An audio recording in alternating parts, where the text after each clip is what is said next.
Hey, welcome back, everybody. It's Food News and Chews Radio. Back for another week. Chef Jeremy Ashby, Sylvia Lovely, myself, Twitch. We're going to talk food. And this week, the theme is independent restaurants. And do we ever have a great one coming on the show? Old San Juan. How did this happen? Were you just in there? I kind of snuck out and found it on my own because he fed me and my husband 3 new dishes coming. And I didn't tell y'all. No. I didn't want y'all to steal the thunder, Old San Juan, by the way, is I think now a 3-decade-old Cuban restaurant in Lexington. Been around forever. Been here forever, over almost 30 years. And on Surfside off Malibu. Yeah, I was eating there before I went to culinary school. It's right the ultimate indie. When I first started cooking, I heard a rumor about something called a Cuban sandwich and it being good. I figured I'd try one out as like an 18-year-old kid and changed my life, really. And I remember it was tiny at that time, maybe 2 tables. He's expanded it. We'll hear all about that. Can I ask you guys that question? You brought that up. Everyone, especially who works in food, but even if you don't work in the food industry, there was a time you tasted something that you've never tasted before, and it changed your life. It changes. It makes for you. That's food. Was it a Cuban sandwich? Well, that was one of the dishes that did it. I've had several dishes bring me to tears before. Sometimes, just because it's so good. I don't know how they did it. It happened a lot younger. Hey, Chef, you had one the other night. Salmon. Raviolis. Oh, unreal, right? Golly, that was good. There's a moment when you're a little kid and you eat something that you've never, that's so far out of your mom's meatloaf. Dude, I can't tell if it's like a new flavor or like a flavor from a past life that you recognize. Like it literally hits like that. For me, I can tell you what it was. I was in Austin, Texas. I was 18 years old. I never had cilantro before. Oh. Right. An ingredient. It was it was an ingredient, and I never had it. And I said, something tastes different. Something's blowing my mind. Something soapy. Right now. Yeah, right. No, I'm kidding. Some people say it tastes like soap. soap. People hate it, but I loved it. And in that moment, because Cuban food does not use generally a lot of cilantro, you get some culantro and you get other flavor. But I never had this particular. And it blew, and now it's my favorite herb. I have so many good flavor memories. What's your favorite? What's the memory that blew your mind? I have a couple. It could also be a location or place. Sure. I think so. It's like music, you remember somewhere you were, and music. Food can give you a sense of place and time, it can transport just you right great back. Pizza or great Right. Well, what about hole-in-the-wall places around town? Let's talk about some of those. Okay. Or not hole-in-the-wall, but just, the dives or just the local favorites or the things you grew up with. It doesn't be a dive, right? Well, let's preface that with what is an independent? Right. Okay, what is an indie? We always throw that around. What is an indie? Wouldn't that be something with less than 5 locations? Is there Maybe it's bubbling to the top of my head. Franchises are owned by local people, so it doesn't quite qualify. Right. But an indie is something that you just remember because it's authentic. So organically made but non-duplicated. A lot of times it's a family running it. I would say it's something where the recipes, the food, everything is controlled by someone within the restaurant. Right. They don't have pre-made menus. Right. And they don't have to follow this person's recipes. Corporate recipes. It's indies. I mean, like you said, all franchises are owned by somebody. Usually within the city you're in. So they're all sort of local. All franchises started out as an indie. Exactly. They all started out there. But a lot of times, and the reason I ask that, there's an article in the paper about Mellow Mushroom closing. And the difference between having a franchise and the difference in owning your own kind of came up in the conversation in the paper. And it just kind of is interesting to me because, what we know is that it's hard to have an indie. Chef, you and I both know that. We have 2 indies, right? Yeah, I mean, I think reason people open franchises is it's a kind of a recipe for success. All of the things that you have to figure out as an indie are already kind of done for it, but you pay for that. You pay royalties, you pay a franchising fee every year. It's basically pay to play, right? It doesn't mean it's not good. It's just not an indie. Exactly. Right. So I don't. What was the question? I'm sorry. I forgot. What an indie was. Yeah, I think all of us are right. Tell us some indies. Well, one that I think breaks off. This has happened in Versailles, 20, 30 years ago, there was like Taco Bell or something like that, but then the owner broke off to make Taco Tico, which is now gone from corporate to indie, now back to corporate. It's a franchise, right? Right. And it's one of my favorite. It's fast food tacos. That a lot too. It is really good. If you've never had Tico, it's amazing. That happens a lot. Right. And it's good. I mean, but somebody sees a formula for success, but then you take away maybe that family element or that what you said, the internal person makes the decisions. The control over once somebody outside of the four walls of that restaurant is able to control what goes on in there, it loses something. Because you determine your recipes. I mean, with the help of your fellow people, but you don't have to call corporate to... No, I don't. I can change them tomorrow, and I don't have to go up a flagpole at all. It's awesome. Yeah. Don't you think there's some once, like, let's just say pick a city, someone in Atlanta starts making decisions that affects your restaurant in Lexington, they can't really feel exactly what's going on. You know what I mean? Kind of loses it. It loses something. And I can get that. I mean, how you would maybe just say, I can do this better myself, and just kind of leave the franchise realm and, still have a restaurant. And there are things about it that's tougher, and there are things about it that aren't. Just a quick statistic, 6.2% is the margin on restaurants, but 6.2% margin of profit since the start of the pandemic, and it's 3% at Indies. Generally, that's a generalization. So that's very low, right? I mean, that's what you take home in a restaurant. Is it? And I think if you're really good, you're in the 10% to 15% range. But that's what the top end. And I mean, the ones that do that are like Taco Bell and like Italian concepts with super low food costs. So, I think the corporate. If you're buying into a franchise, I think they really do help hedge and buy advertising for your region. That's true. Which can give you the extra business to get up above into the profit margin. So, and recognizable brand. You enter the market with something that people already know or recognize, or they've seen in another city and they can't wait to because they heard they had one. And they just want something that's formulaic. And also, you think about, well, why don't we always just eat at independent restaurants? And you think, well, you know what? I got 3 crying kids in the car.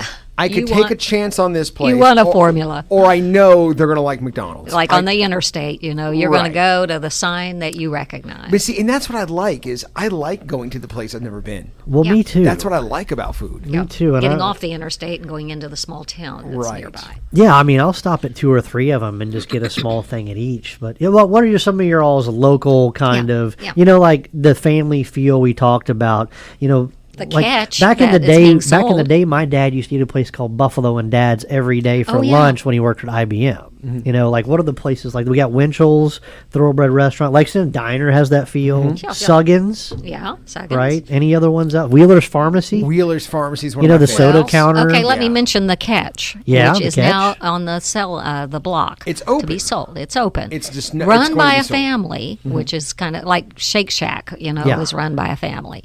And I guess still is, and still open. But the Catch is on the market because somebody in the family passed away, and the owner doesn't want to keep on with it. Well, will it change its flavor? He doesn't want it to. And I know the Catch is just one of those iconic places. The Catch has regulars. You go in on a Friday night and you'll see the same faces. You will. That were in there last Friday night. And it's a hangout place. It's a total neighborhood hangout. But, it's also kind of one of our only kind of fried fish and fish houses in Lexington. We just don't have that. Think about it. I don't think business is the problem there. I mean, I don't think location's the problem. I think it's just... if you're an operator and go in and buy that, I think you probably could do 30 more years right on Southland Drive at the Catch. Well, because there was there was a restaurant, maybe it was a few months ago, where the owner just said, "I'm just too old. I'm tired." What was that? I can't remember. And I don't mean to say I'm too old. It's just that he's done this. He's set in his 70s, and he goes, "I can't." Oh, it was Loudon Buffet. That's right. Which was an iconic place. And you go, this is not a game to get into. Or stay in when you work long hours. Because it's a long. So sometimes you just age out of it. Yeah, but I get it, guys. People ask, like, do you work a lot? And I'm like, I get. I mean, this is what I do. And they'll try to kind of, gauge it. And I'm like, I usually average around 28 to 32,000 steps a day. and they'll be like, okay, in a heated that's, kitchen. That's every day in 800 square feet, Who spinning around in a circle. Plus all the other business things that happen. There's that. So that's what you're signing up for. So while we're talking about independence, is there anything, and you said the catch, and this is what made me think of that. Are there any things that you would not think, any menu surprises that you go to a local restaurant that you just have to get? I'll give you an example. The Catch is a seafood restaurant. But I'm telling you right now, they have the best dang chicken fingers I've ever had. Really? They're on the menu. I think they're maybe in the kids menu or something, but you can get them for the adults. And they are just the best chicken tenders because they're real, like big pieces. They're like a foot long. And you wouldn't think that necessarily. You wouldn't be think what that you that's would the place to think. get chicken fingers, but they are my absolute favorite chicken fingers. And when I go there, I go, I know the fish is good. But I want the chicken fingers. Right. So is there any place like that where you go, I'm going to order? It doesn't seem like the place to do it, but it is. But I'm going to get this here. Like, for instance, I'll give you one of mine. For Azure. Yeah. I go to Azure. No matter what I order, I get an extra side of mac and cheese. Oh, yeah. Because I love your mac and cheese. It is. When we make it, it's good. Bar none. When it's on the menu, it is bar none my favorite mac and cheese in the world. It's good stuff. Yeah, I don't know what other surprise. I feel like there's been a few in my life, like the unassuming place that does, but I can't. It's not popping on my head right different now. Off the beaten path. Yeah. Another one. Most Mexican restaurants. I can tell you, Hacienda. At Magnolia's in Charleston, they had the down south egg roll on the menu, and you wouldn't expect an egg roll to be in it, but it's like the best egg roll you'll ever have. Sorry, I just had to cut in. No, that's great. Most Mexican restaurants in town that have a kids menu have French fries, and they generally have the best French fries around. I don't know what are the best French fries. What do you like? My favorite French fries in town are at Hacienda. I'm telling you, they're at Hacienda. What are they? Skinny little shoestrings? They're seasoned. Okay, well, yours, chef. Ours are just so good. Well, they're skinny. Not gonna lie, they've been called the best fries in town. And they really are. Whenever we get, and there are certain days where the grease is just right. Mm-hmm. Yeah, there's something to that, guys. There's a nice fresh oil is good, but about day 2 to 3 is really when you want to start eating. Really? Fried green tomatoes at Azure. Yeah. You don't have them every day, but they're always delicious. The tomato is just right. It's just enough firmness and enough squishiness. And that breading is so good. I have to stay away from those onion rings at the Lexington Diner, though. I would absolutely gain 30 pounds if I ate one. Those are big. But, back to French fries. I love our fries. They do get cold very quick because they're so skinny, though, and it makes them hard to do to go. That's the one setback. But if you're there in the dining room and you like them, then... Yeah, so what's the future of Wendy's, do you think? I mean, is it going to go up? Is it going to go down? I mean, there's kind of mixed reviews out there. Will we see more of them go out of business? I do wonder that because you think about this, we've never had as many chains as we do now. Our previous and we're generation, supposedly the chain capital. Yeah, right. But you think about it, like my parents, only if they were lucky, they had a McDonald's. That was it. I know. You guys know I'm old as dirt. Right. I remember when a McDonald's came and we snuck out of the house, my mother, brother, and I, to go to McDonald's and didn't tell our dad because he would have died. And we went to McDonald's. Well, it was like the hidden pleasure. You gotta sometimes just sneak away for those hamburgers. Yeah, just save Daddy the. But I know friends, but in your age range, right? Oh yeah, well, that'd be polite. This was back when McDonald's was coming up, and they would drive 50, 60 miles just out of the way to find a McDonald's. Yeah. And Frisch's was the other place. Yeah. When we'd visit my grandmother, I would stop at Frisch's on the Ohio River, and it was the biggest treat in the world. And that's an old restaurant that almost is iconic because it's just aged. Waffle House is one of those places. Yeah, Waffle House. My family in Jersey, there's no Waffle Houses in New Jersey, so they have to drive. They will drive to Pennsylvania to go to a Waffle House. I'm glad you brought up Waffle House because we should talk through the dynamics of hash browns. Mm-hmm. Okay. Oh yeah. Tell us. I don't really know about dynamics, but what are your favorites? The sliced thin ones with onions, or the home fries, which are kind of like squares and fried, or do you like the shredded ones on the flat top?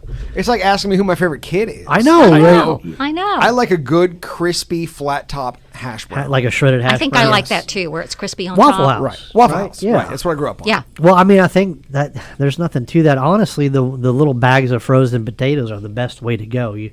just because once you shred potato, they've already kind of been squeezed of all that juice and they don't oxidize or brown. So a frozen potato works really good. I think the key is having a really hot flat top or a skillet, though. Like, I think people will kind of throw the frozen hash browns or shredded hash browns with a little bit of oil into a cold skillet, and then it just sticks. So you really want to heat that thing up till it's almost smoking, and then add all the hash browns to it. Don't worry, it's going to cool down really, really quick. So you're not going to burn anything, but get that crust, and it keeps all the inside potatoes nice and fluffy. If you're going for those kind of like towers where you got fluffy potato inside and crispy on the outside. But honestly, I think it's a lot of trouble. I at home I do hash brown casserole.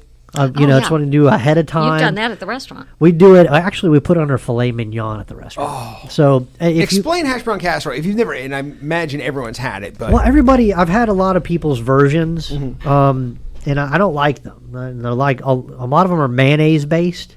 Cream of onion soup based. So I think that's going to be the key. Like a good gâteau. If I was going to make a potato cake, a French style, I've been using velouté, and that would be like an enriched, thickened chicken stock that's fully flavored, kind of like chicken stock that's gravy, not creamy.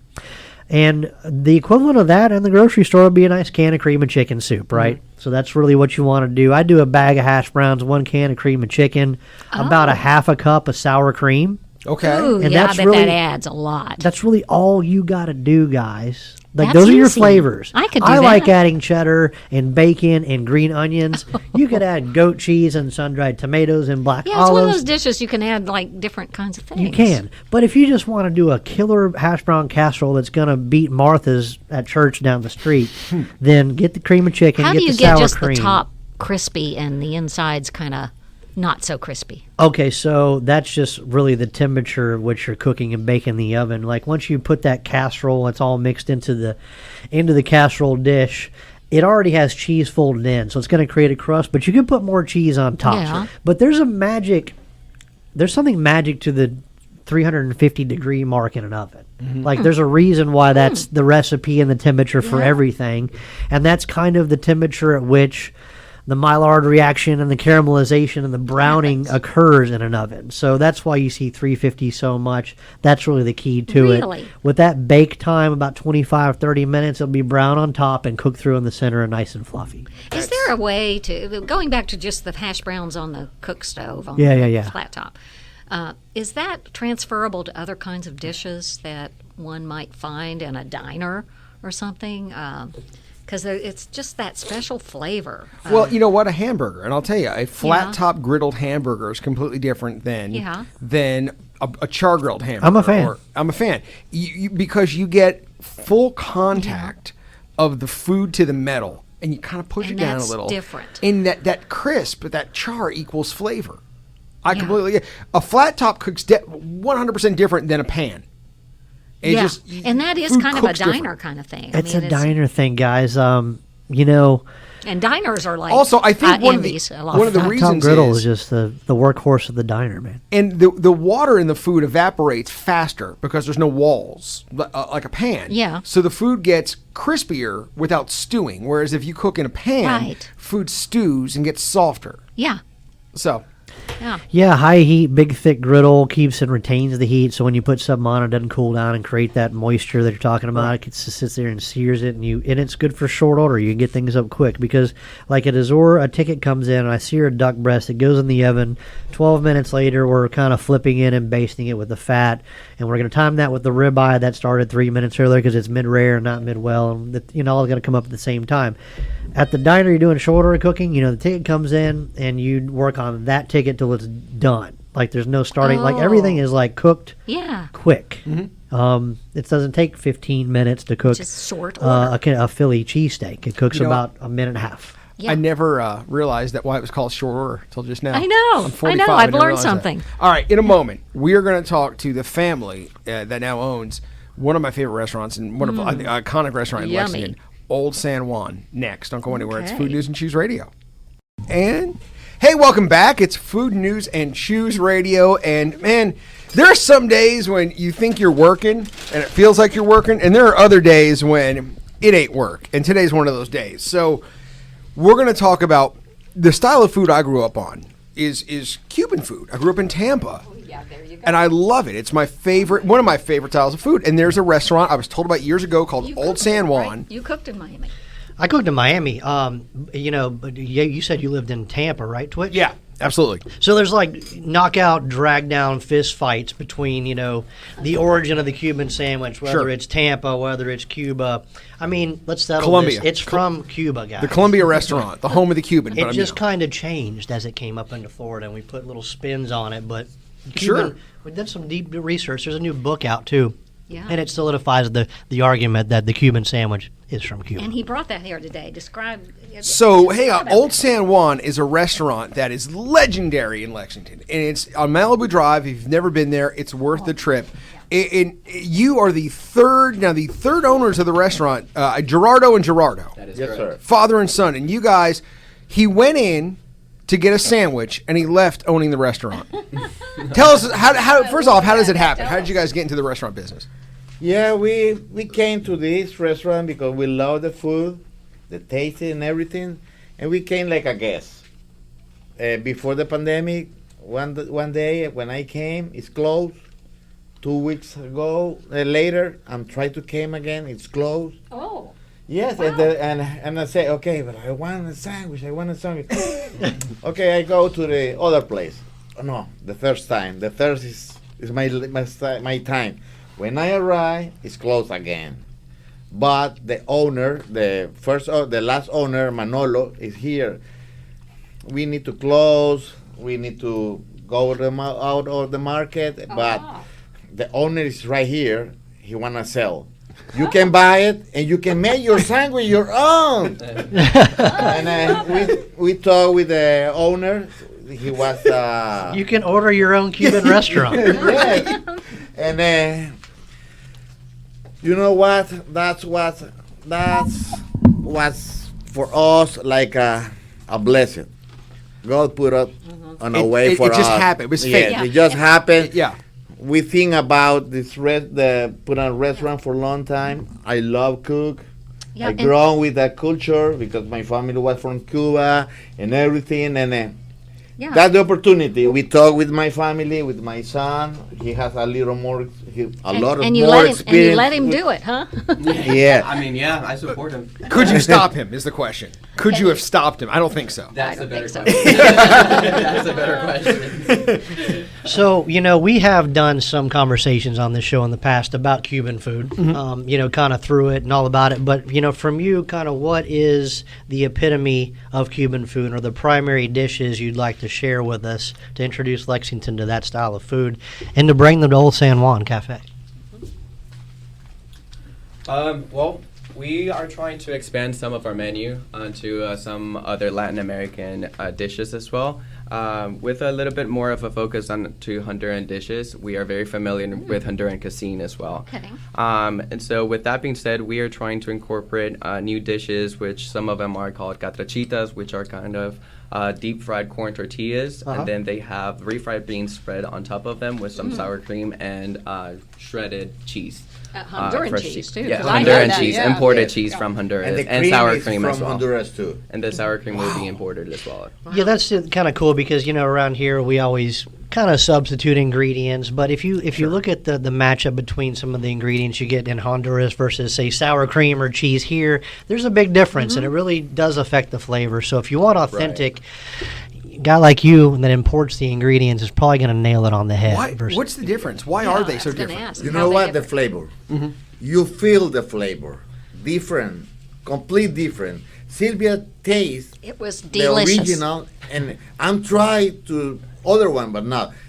Thanks God I have a good supply.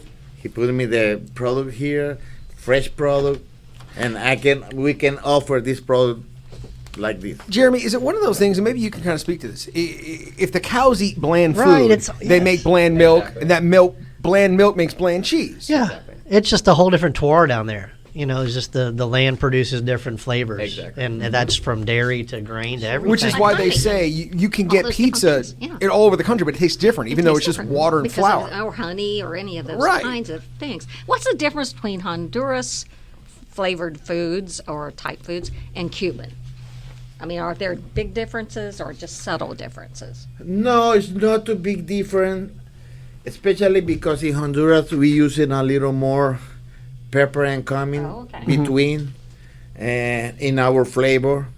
In Cuba we use more pepper, cumin, and oregano. We use it too, or laurel. Sheet of laurel, and there's a little Italian influence with the oregano. Yeah, you don't pick.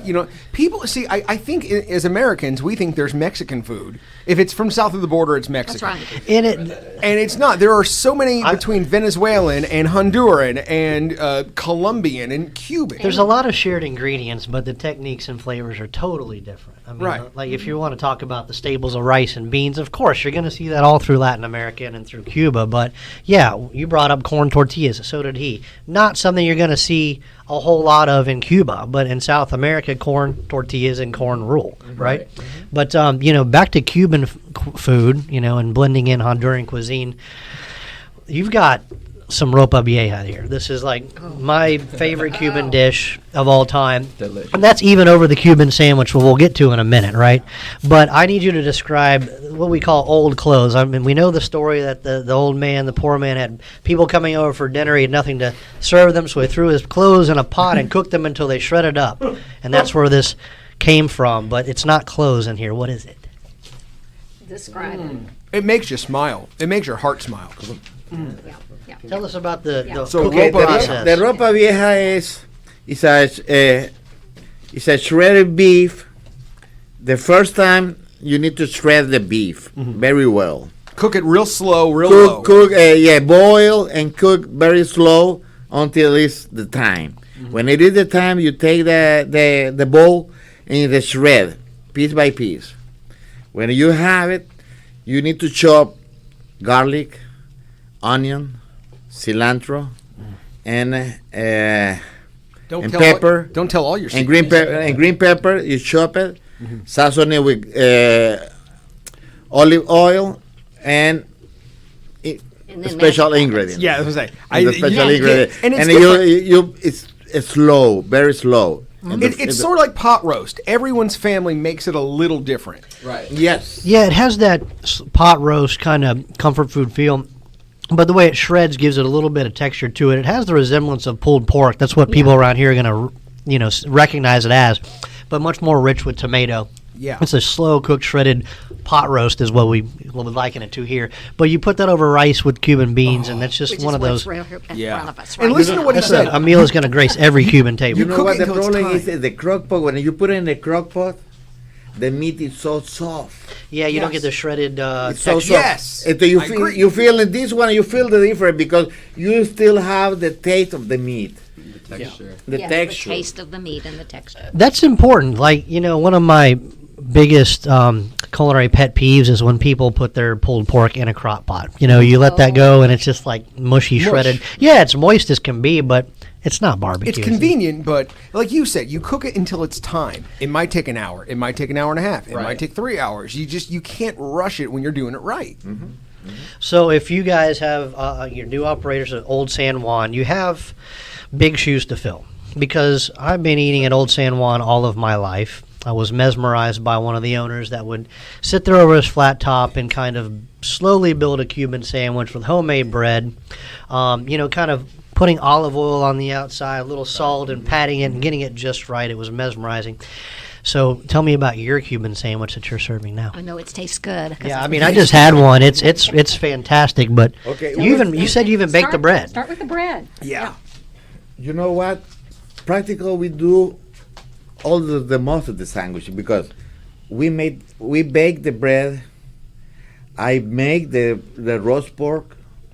The chorizo is real good because it came from Spain. It's That's the good stuff. Oh, It's a very, very good chorizo. And that's not cheap, guys. It's not common. Yeah. It is not cheap ingredient. That's a really nice chorizo. No, it's very expensive. If you try the cheese, the sweet cheese, it's a very good quality sweet cheese. That's the most important in our cubano. Swiss. The ingredient is the most important. I love that because there is it's a craft. It's not just we're making a sandwich, we're throwing some meat on a piece of bread and that's it.